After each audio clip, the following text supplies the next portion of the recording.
Սիրելի հայրենակիցներ եւ գործընկերներ, մարդկային կապիտալի ճիշտ օգտագործման մեկնակետից անշուշտ սա գնահատելի նախաձեռնություն է, բայց ունենք մի քանի հաստատումներ, այդ թվում նաեւ առաջարկություն, որը նպատակահարմար եմ գտնում այստեղ հնչեցնել։ Նախ արդեն նախագծի ինքից ներկայացված հիմնավորումը կամ հիմնավորման մեջ տեղ գտած շատ սակավ վիճակագրությունը թույլ է տալիս եզրակացնել եւ այսպես բացորեն ասել, որ բավական վիճակագրություն, բավական վերլուծություն չունենք կամ թվային պատկեր չկա, որպեսզի մենք կարողանանք այսպես վերջնական թվերով կամ ուսումնասիրությամբ հանրությանը ներկայացնել, թե 18 թվականից մինչև օրս, ուրեմն Շանհայի հիսնյակում քանի երիտասարդ է կրթություն ստացել, ինչ մասնագիտությունների գծով են կամ մասնագիտացումը ինչպիսին է եղել եւ առհասարակ ամբողջական այսպես վերլուծություն կամ պատկեր չկա, վիճակագրական պատկեր չկա, թե մինչև օրս այսինքն տարկետում ստացածները ինչ հիմքով են տարկետում ստացել եւ առհասարակ այսօր Հայաստանի Հանրապետությունում ինչ ոլորտներում են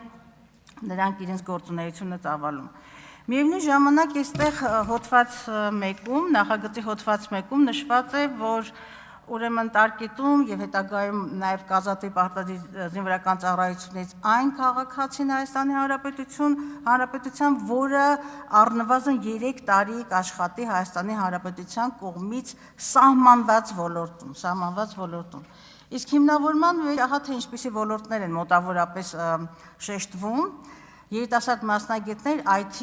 ոլորտի, բժիշկներ, ինժեներներ եւ այլ ոլորտների մասնագետներ եւ անկեղծ ասած,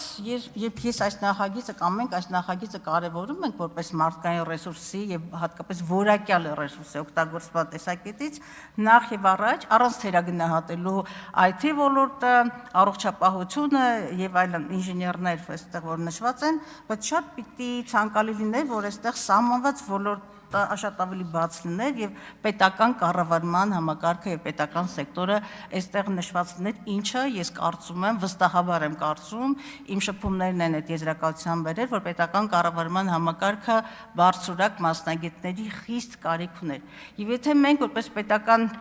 այսինքն կարևորագույն ինստիտուտ նախագիծը պիտի օրենք դառնա եւ դրական քվեարկենք այս նախագծին, որը ըստ էության ինչ որ իմաստով նաև խտրականություն է սահմանում եւ որոշներին իրենց առավելությունների, իրենց գերազանցության, չգիտեմ, որակի եւ այլ պատճառների համար նրանց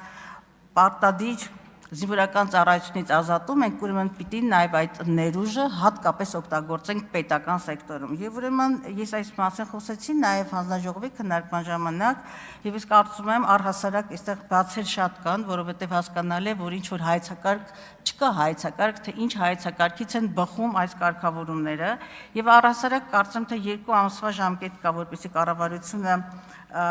ընդունի համապատասխան իրավական ակտը, ես նաև մեր խմբակցության անունից առաջարկում եմ, որպեսզի սահմանված կառավարության կողմից սահմանած ոլորտներում պարտադիրորեն ներգրաված լինի պետական կառավարման համակարգը եւ պետական սեկտորը, որովհետեւ ի վերջո, այո, մասնավոր, այստեղ չեմ բացառում, որ կարող են նաեւ ռազմավարական նշանակության մասնավոր ձեռնարկություններ լինել, բայց պետության շահն է նախ եւ առաջ ուժեղացնել, զորացնել պետական կառավարման համակարգը։ Ես առաջարկում եմ, սա մեր առաջարկությունն է, որպեսզի առաջինից երկրորդ ընկած ժամանակահատվածում հենց այս չափորոշիչներ տեղ գտնեն կամ սահմանում կամ չգիտեմ հաստատումներ տեղ գտնեն նախագծի մեջ։ Շնորհակալ եմ։